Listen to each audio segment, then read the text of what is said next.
बिस्मिल्लाहिर्रहमानिर्रहीम। Dear students, अस्सलाम वालेकुम। नवीद साबरी है।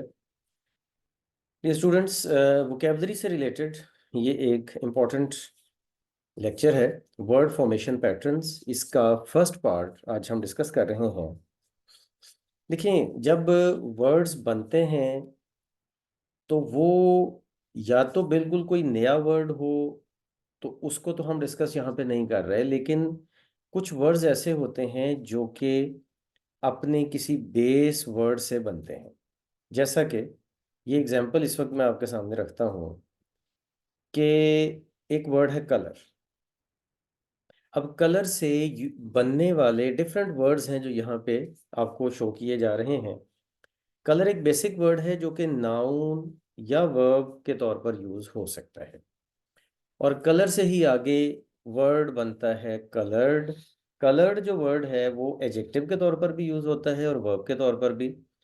कलर्ड जैसा कि मतलब कोई चीज़ रंग रंग कर दिया गया है उस चीज़ को, तो वो कलर्ड है। जैसा कि कलर्ड स्क्रीन होती है, कलर्ड टेलीविजन होता है, कलर्ड पिक्चर होती है। अच्छा, कलरफुल फिर आता है जो कि एडजेक्टिव के तौर पर यूज होता है। कलरफुल होता है जो रंगों से भरपूर होता है। ठीक है। कलरफुल का मतलब कि जिसमें काफ़ी सारे कलर्स होते हैं। फिर उसके बाद इसी का एडवर्ब बनता है जो कि है कलरफुली। कलरफुली इसी का एडवर्ब है तो इसी मीनिंग में साथ आता है, लेकिन ये एडवर्ब के तौर पर यूज होता है। अगर हम इससे आगे चलते हैं तो कलरिंग। कलरिंग का जो वर्ड है ना, ये नाउन के तौर पर भी यूज होता है जो कि जेरंड होता है। ठीक है। The colouring of this picture, इस तरह करके यूज हो सकता है। और ये वर्ब के तौर पर भी यूज होता है जो आईएनजी फॉर्म में कंटिन्यूस टेंस में यूज होता है। ऐसे ही जब हम आगे चलते हैं तो कलरलेस एक एडजेक्टिव है जिसमें कोई कलर ना हो।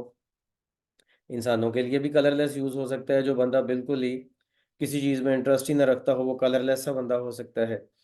कलरलेसली इसी का एडवर्ब बनता है आगे। और उसके बाद है जी कलरेशन। कलरेशन होता है ओवरऑल जो रंगों का फिनोमिनन होता है उसको कलरेशन कहते हैं। रंग आ रहे होते हैं, जा रहे होते हैं, अपना शो कर रहे होते हैं, अपना आप शो कर रहे होते हैं। रंगों की जो एक पूरी लैंग्वेज होती है उसके बारे में वो कलरेशन का मीनिंग बनता है, और ये नाउन के तौर पर यूज होता है।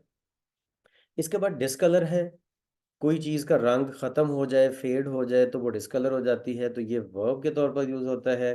और जो डिसकलर्ड है वो इसी तरह से एडजेक्टिव या वर्ब दोनों में से किसी भी तरह से यूज़ हो सकता है।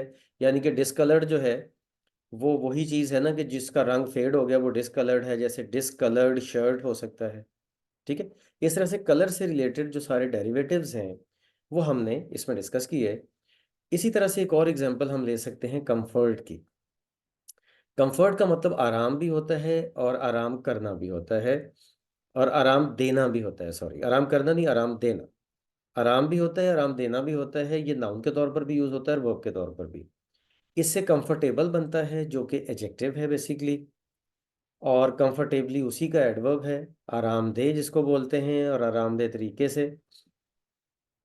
इसके बाद हम आगे चलेंगे तो कंफर्टिंग आएगा।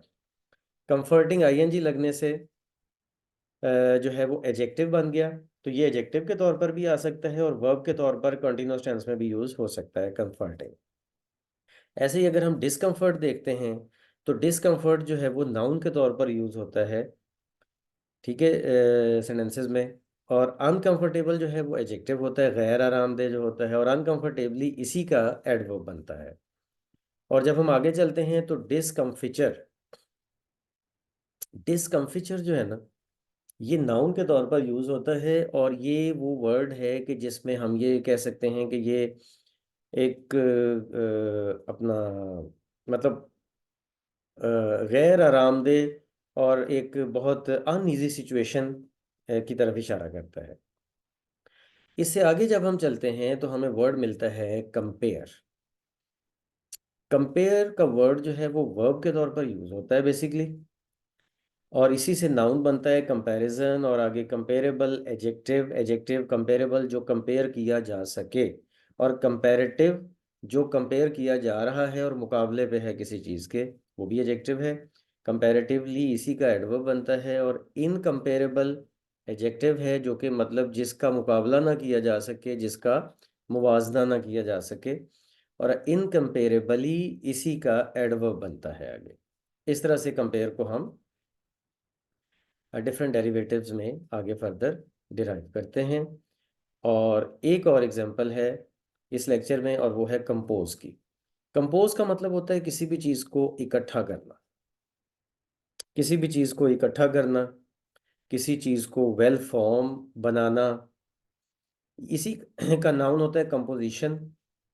कंपोजिशन जो बनी हुई चीज़ होती है, कंपोज़र जो स्पेशली ये म्यूज़िक की सेंस में यूज़ होता है, जो म्यूज़िक कंपोजर्स होते हैं, जो म्यूज़िक कंपोज करते हैं, डिफरेंट छोटी छोटी धुनों को मिला के बड़ी एक बाकायदा धुन बनाते हैं।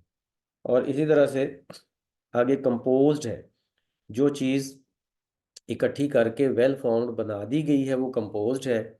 वो एडजेक्टिव के तौर पर ज़्यादातर यूज़ होता है, लेकिन एज अ वर्ब भी ये यूज़ हो सकता है कंपोज की सेकंड फॉर्म के तौर पर, और सेकंड या थर्ड फॉर्म के तौर पर।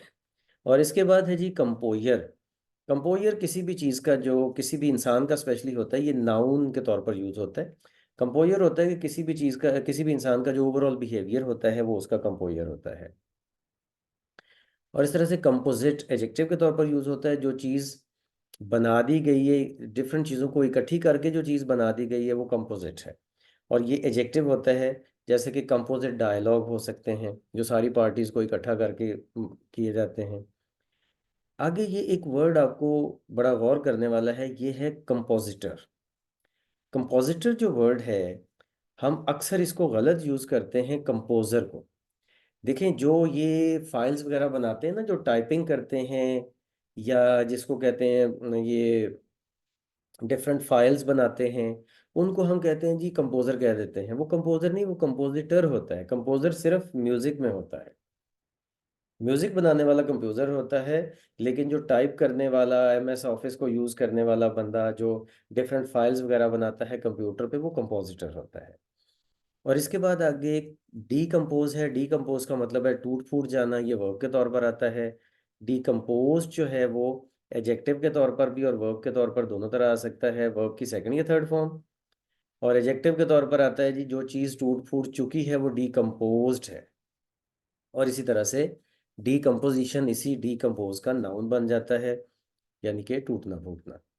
तो इस तरह से स्टूडेंट्स, हमने आज अपने वर्ड फॉर्मेशन पैटर्न 1 का पहला लेक्चर सुना। इसकी बेस पे एक्सरसाइज आगे आपको दी जाएगी, जो कि आप करेंगे, और उसके बाद फिर हम उसको क्लास में डिस्कस करेंगे। That's it for today. अल्लाह हाफिज़।